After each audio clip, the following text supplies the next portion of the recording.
Bob, just like last week, start with Eric. What'd you think of his performance? Well, obviously, he was really good.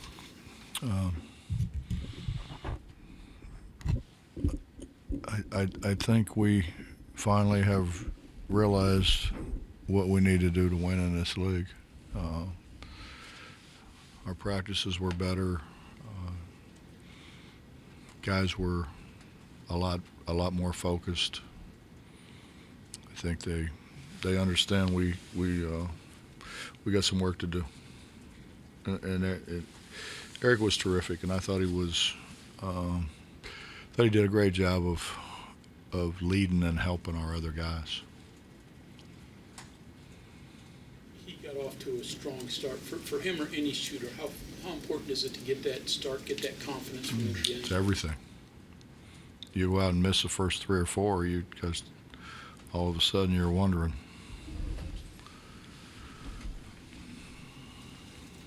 You mentioned him helping his teammates. Did you have a specific example that really stood out to you from today's game? What? Eric helping his teammates today. Example? Yeah, just one. He was great in the huddle. He was great in the huddle with them.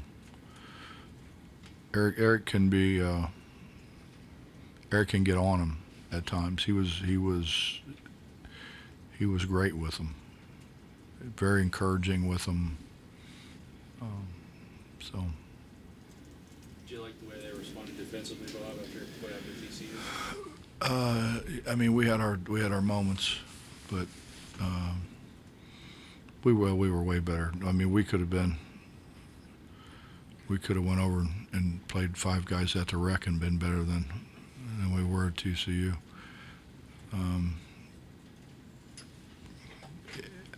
I think we talked a great deal about what do you want to do. We're going to have to win games. We're going to have to win games to get a halfway decent seed in the conference tournament. We're going to have to win games to continue to advance in terms of where our placement's going to be in the Big 12 for postseason.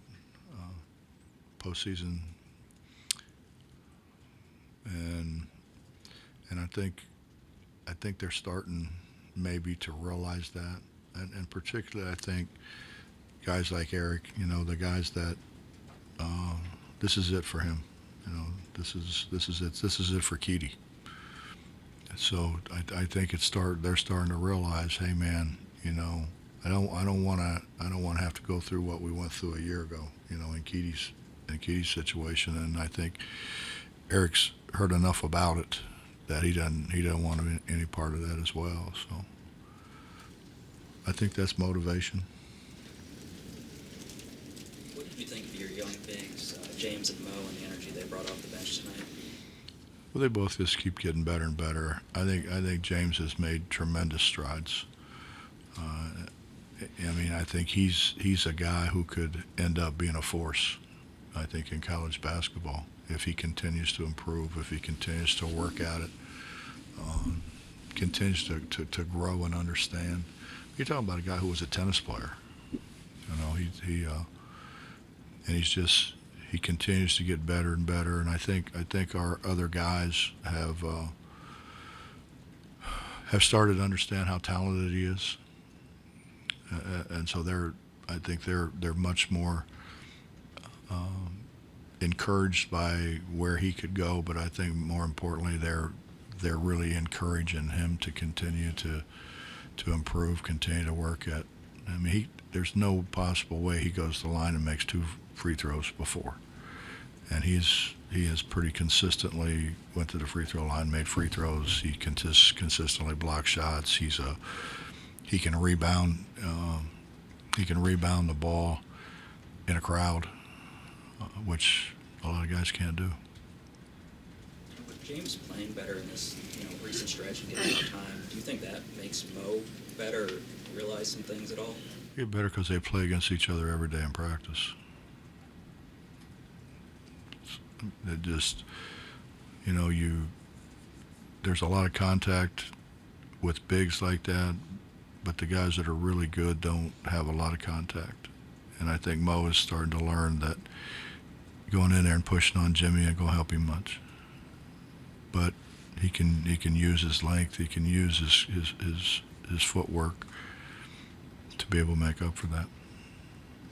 Coach, the game at Oklahoma, it's a 1-point game, and that was at the end of the, what was a rough stretch there to begin with. 32-point game here, and it seems like it's a much different time now for you guys, even though the two games are probably only, 2.5 weeks apart from one another. I'm just kind of wondering, is that life in the Big 12 this year? Or? Justin, we started out the conference year missing layup after layup, two-footer after two-footer. Right. We had opportunities to just go to the free throw line, just make 1 out of 3. We made none. We had a chance to win the game at Oklahoma. We barely hit the rim on 2 of them. But I think we have guys that haven't played a whole lot in this league and with this kind of setting. I don't think the majority of these guys. You think the majority of these guys have ever played in front of 14,000 people? And I think they're just, I think they're starting to understand. They're starting to feel better about themselves, more comfortable, and not worry so much about making mistakes as what we need to do. I mean, I personally have never gone through a year like that.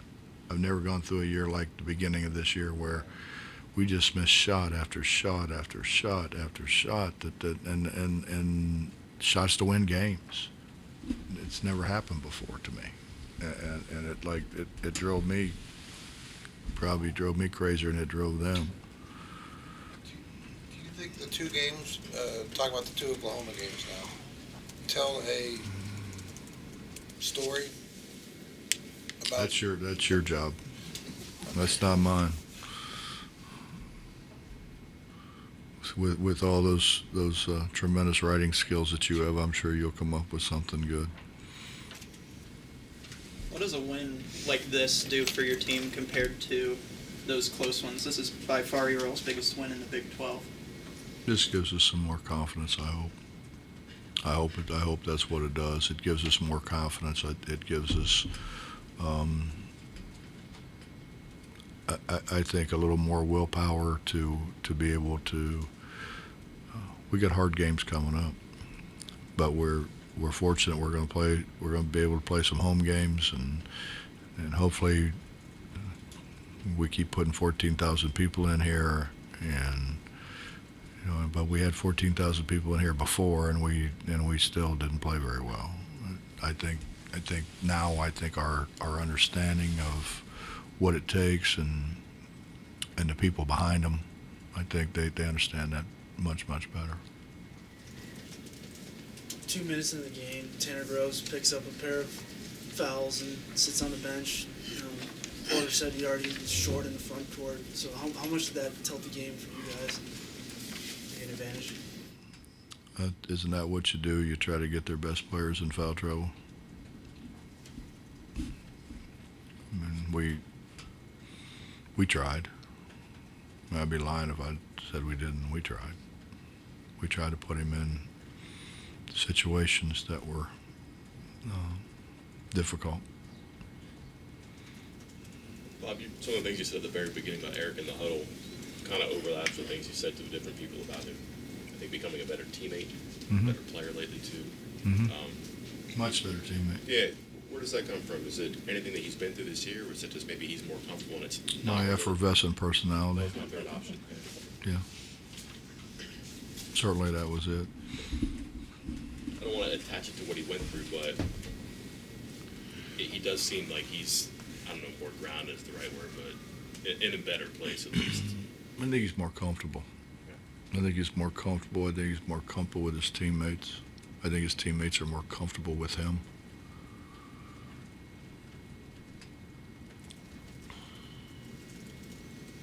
Is being a teammate limited to just practice and in the huddle? Because I'm thinking he took the charge that put Groves on the bench too. That's not a fun thing to do, stand in front of that guy, but selfless plays or team plays out there, as opposed to some of the me first stuff that may pop up at times with different people. I think before he became a great teammate, he'd still take a charge. But I think, you know, our guys look to him more. I think before it was like, you know, he went through his gyrations and it got to the point where who wants to watch? Nobody wanted to pay attention. And I think probably the way he played the Auburn game. I mean, let's face it. I mean, he upset the apple cart a couple times as well. You know, so I think they become much more comfortable with him. I have. I think he's become much more comfortable with us.